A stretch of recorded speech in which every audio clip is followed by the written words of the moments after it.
Breaking news mga kababayan. Ito na po ang opisyal na pahayag ng Net25 sa gagawing malawakang pagtitipon ng kapatiran sa September 21 upang magtipon-tipon para tutulan ang malawakang korupsyon sa ating gobyerno. Ito na ba ang inaantay ng mga kababayan natin? Ng Iglesia ni Cristo ay magsasagawa ng malaking pagtitipon. Naku po, marami pa namang natatakot dito. Pag Iglesia ni Cristo ang nagsagawa, yari na sila mga kababayan. Ito na po ang inaantay po natin. Matutuloy ba? Magsasagawa ba ang Iglesia ni Cristo ng malawakang protesta laban sa korupsyon? Ito ba ang opisyal na pahayag ni Senator Marcoleta at ng Net25? Pakinggan nyo po mga kababayan bago kayo mag-react, bago kayo magsalita, panoorin nyo ng maayos. Matutuloy ba ito mga kababayan? Talaga bang magsasagawa ang Iglesia ni Cristo ng malawakang pagtitipon kontra korupsyon? Panoorin nyo po, magugulat po kayo. Eto na. Kaya sino naman kayang grupo ang gumawa niyan? Yun na nga po, Sen. Kaya narito po at babasahin ko po sa inyo ang official pong ito'y circular na mababasa sa mga pagsamba sa mga darating na araw. At ito po sa lahat ng kaanib sa Iglesia ni Cristo sa Republika ng Pilipinas. Mga mahal kong kapatid kay Cristo, may nagpost sa Facebook ng isang mensahe na wari nagmula sa pamamahala ng Iglesia ni Cristo na huwag daw tayong makisama sa malawakang pagtitipon na isasagawa sa September 21 sa Luneta Park bilang pagprotesta sa mga katiwalian sa pamahalaan. Hindi totoo na iyon ay galing sa pamamahala. Wala kaming pinalabas na ganoong mensahe. Kung mayroong dapat iparating sa iglesia tungkol sa ating mga aktibidad, ito ay ginagawa natin sa pamamagitan ng sirkular o mensahe na ipinaaabot sa ating mga pagtitipon. Hinihimok namin kayo na isama sa ating mga pananalangin na sana ay mamayani ang katarungan at kapayapaan sa ating bansa upang makapanatiling payapa ang ating mga pagsamba at paglilingkod sa Diyos.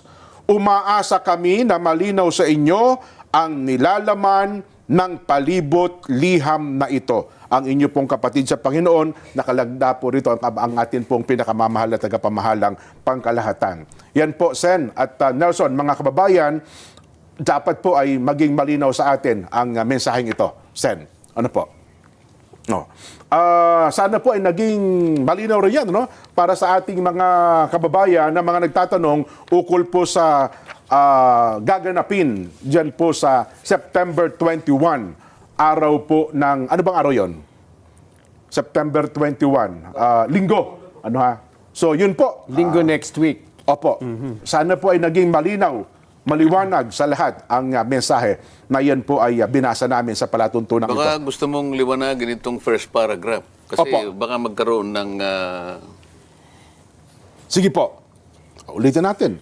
Para First po sa kabatiran ng ating mga yung first paragraph, kababayan. para mas malinaw. Opo. Mga mahal kong kapatid kay Kristo, may nagpost sa Facebook ng isang mensahe na wari nagmula sa pamamahala ng Iglesia ni Cristo na huwag daw tayong makisama sa malawakang pagtitipon na isasagawa sa Setyembre 21 sa Luneta Park bilang pagprotesta sa mga katiwalian sa pamahalaan. So walang sinasabi, walang pasabi Opo. na nanggaling sa iglesia na sinasabing Huwag kayong sumali. Opo. Wala pong sinabing ganon na bilin.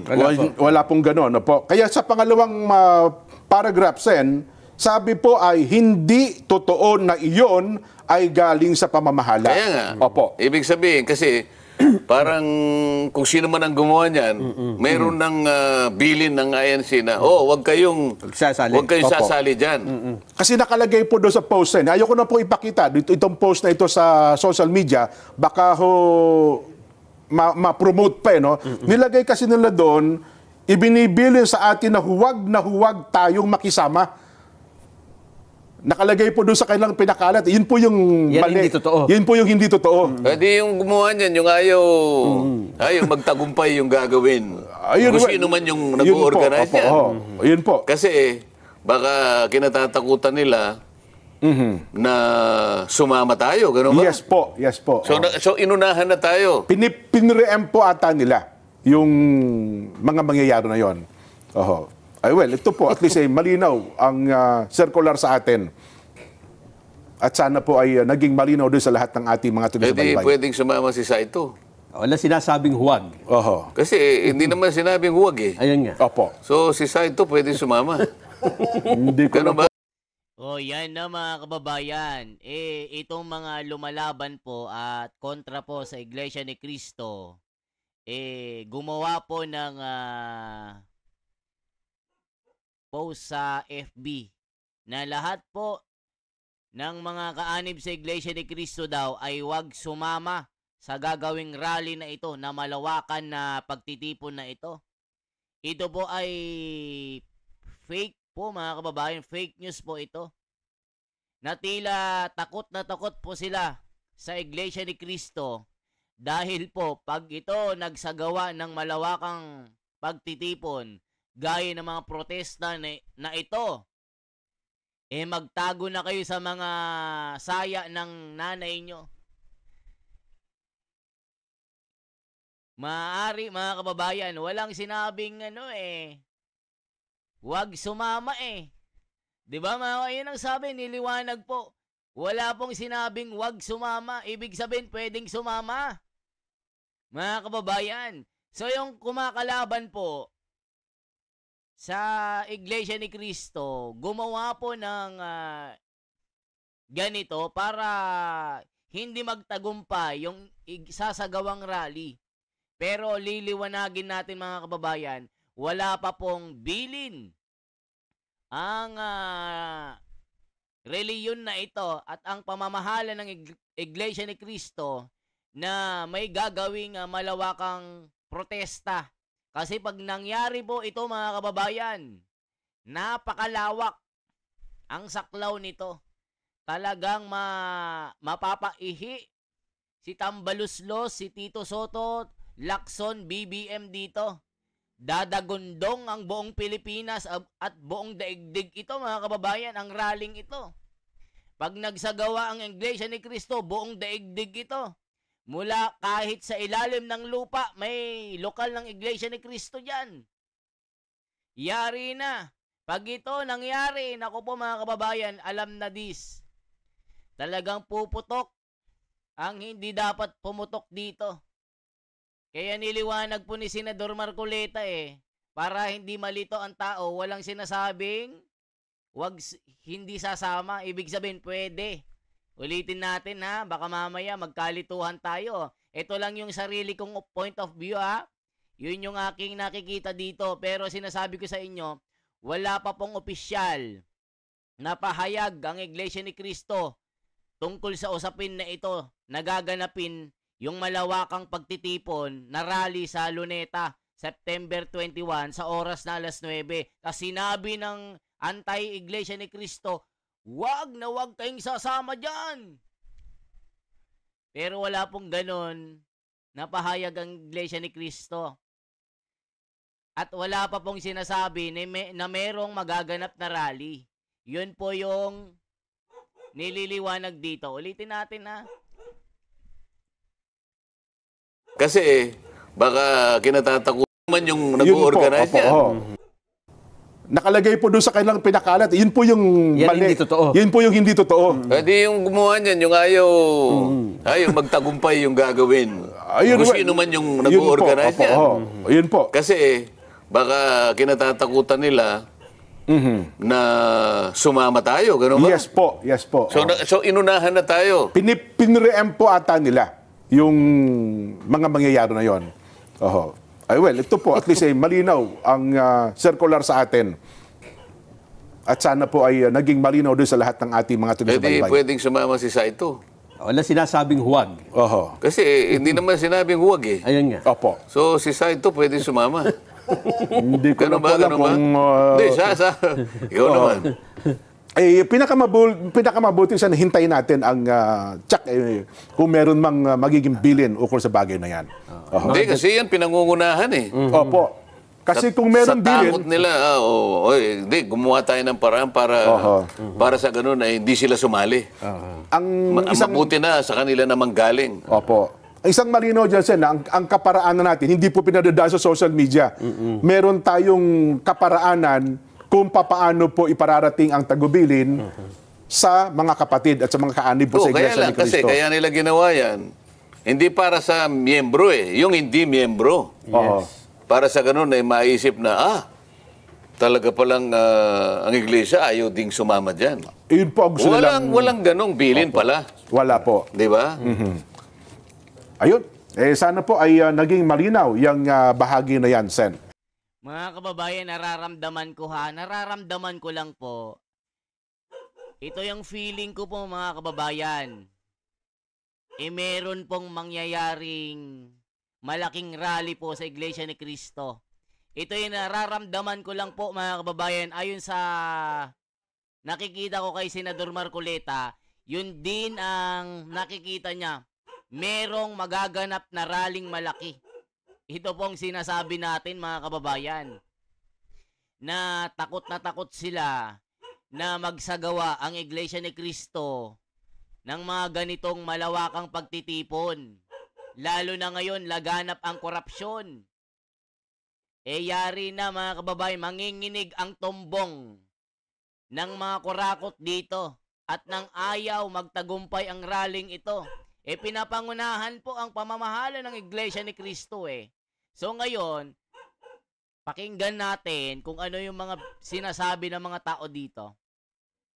Ito po, we must unite against corruption. Kita nyo po yung mga kapatid po ito sa kapatiran. Tara, go na tayo sa 21. Alaka, wala pang bilin mga kababayan, wala pang bilin yan, pero excited na po mga kapatiran, mga kapatid. Salamat po sa iyong paliwanag, Senador Marcoleta. Ngayon po, maliwanag po. Maliwanag pa sa sikat ng araw. Dito sa pahayag na ito ng INC, saludo ako. Apektado rin ang mga kapatid sa INC ng korupsyon sa ating lipunan. Kaya salamat, Senador Marcoleta. Kahit hindi ako Iglesia ni Cristo, dama ko ang pagmamahal mo sa bayan. Gaya ng Iglesia ni Cristo, apektado rin dito ang mga kapatid. Grabe. Yes, go mga ma'am and sir ng INC. Thank you po sa inyong lahat. Yari kayo. Go!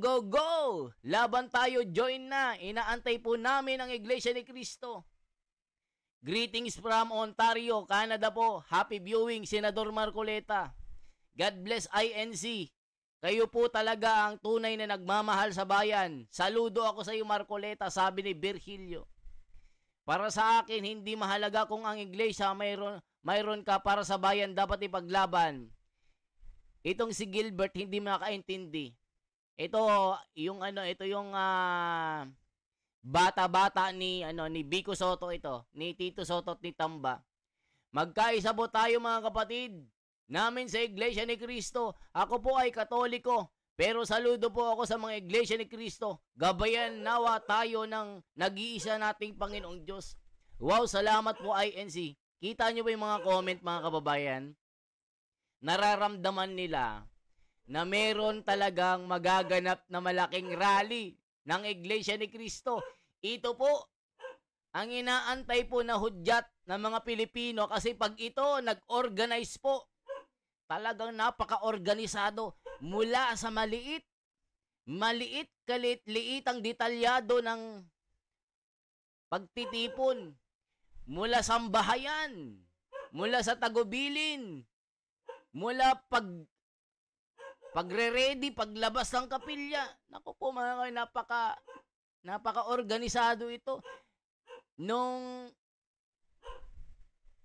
nakaraan po, napaka-organized. Million po.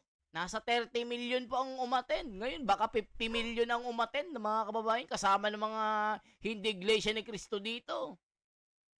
Watching from local ng San Jose, distrito ng Calamian. Halaka, go Iglesia ni Cristo. Sasama ako. Gusto ko makita si Senador Marcoleta. Isigaw. Laban Pilipinas kontra korupsyon. Patalsikin ang mga buhaya. Sabi may nag-comment, ayaw ko si Tito Soto. Bata ni Tamba. Laka. Salamat sa tagubilin, patnubayan po. Nawa tayo ng Ama. The information, INC prayer is the best weapon to fight evil forces. Yari na mga kababayan. Mabuhay kayo mga sir. Sana makita ng lahat ang kamalian sa ating gobyerno na grabe ang korupsyon, lalo na sa mga loyalista na patuloy na sumuporta sa pamamalakad ni Mimi M. I am a member of the INC and want to act in my own little way to show my support against the grand theft by government leaders of public funds amidst extreme poverty of many Filipinos. I pray that our church leadership will be guided by our Father in heaven to make a clear decision which I am bound to follow. May we all continuously unite with our church administration. Naiiyak po ako. Sinong papatalsikin, sinong papalit pag isipan natin? To be follow na yan. Nadala na ako ng sumama ako sa people power nung panahon ni Apo Lakay. Wala nang pumalit na matinong Pangulo. Nagsimula ang korupsyon sa panahon ni Cory hanggang panahon ni Duterte. Ngayon, panahon naman ng buwang. Kailangan na talagang magsama-sama ang buong bansa para matapos ang kababuyan ng mga politiko. Di yan matigil kung di tayo aaksyon. Mga kababayan, alam nyo ba? Sa Nepal, sinunog nila ang bahay ng mga prime minister. Pati asawa ng prime minister na lechon. I'm really coming this 21, let's go. Yung couple sport chart, sasali ba? I don't know. Lagi kaming handang magpasakop sa pasya. This is a fight between good and evil. Tama si Mayor Magalong, the devil will employ messengers to destroy or corrupt. Itong si Magalong, I don't know kung totoong ano ito. Baka politika lang din ito eh. Selective din ito si Magalong. I don't like him, sabi ni Juana. Salamat sa tagubilin po. Sama kami. Sana lahat ng religious group magsama-sama na. Labas na tayong lahat para ipakita natin na hindi na maayos ang ginagawa nila. Naku po mga kababayan. Okay lang sana kung laban para sa bayan, walang question. Huwag lang haluan ng pansarili at politika. Kahit hindi kami miyembro ng Iglesia ni Cristo, sasali anumang pagkilos. Hindi ito usapin ng kung ano ang kulay at reliyon mo. Basta sama-sama tayo. May tiwala po kami sa pagkakatipon ng Iglesia ni Cristo. Subok na yan nung rally, nung Enero 13. Grabe. Magkaisa lahat laban sa katiwalaan ng gobyerno. Ang katarantaduhan hindi magwawagi. September 21 is a peaceful awakening rally to protest for the graft and corruption in the Philippines. Regardless of what religion or group you belong, it's all about being a Filipino. As a concerned citizen, wanted solution to stop the government corruption. Let the guilty people be punished. Yari kayo, people power to rin mga kababayan. Yan ang sinasabi natin. Takot na takot sila ngayon na mangyari itong malawakang pagtitipon ng kapatiran ng Iglesia ni Cristo kasi napakalaki, napakalawak, napakalakas, makapangyarihan. Dahil dito mga kababayan, yung mga kontra dito, alam nyo na, gumawa sila ng paraan para pangunahan ang pamamahala ng Iglesia ni Cristo para siraan or sirain ang loob ng mga sasama. Pero sabi ko nga sa inyo, pag natuloy ito, alam na dis mga kababayan, meron talagang magi-step down dito. Meron talagang bababa sa upuan dito. Merong mapapaihi sa takot dito, mga kababayan. So, anong masasabi nyo po, mga mahal kong mga kababayan, sa isinagawang tagubilin na ito ng Iglesia ni Cristo sa pamamagitan ng Net25, kasama si Senador Marcoleta, ano po ang magiging reaction nyo dito? Pa-comment naman po sa baba, isang like, isang share po, at isang subscribe. Mabuhay po. Mabuhay ang Pilipinas. Huwag natin pahintulutan na magtagumpay ang mga demonyo dahil ganib sila sa pera. Suportahan po natin si Senator Marcoleta at tayo mga Pilipino ang magtagumpay sa labang ito. Mabuhay po.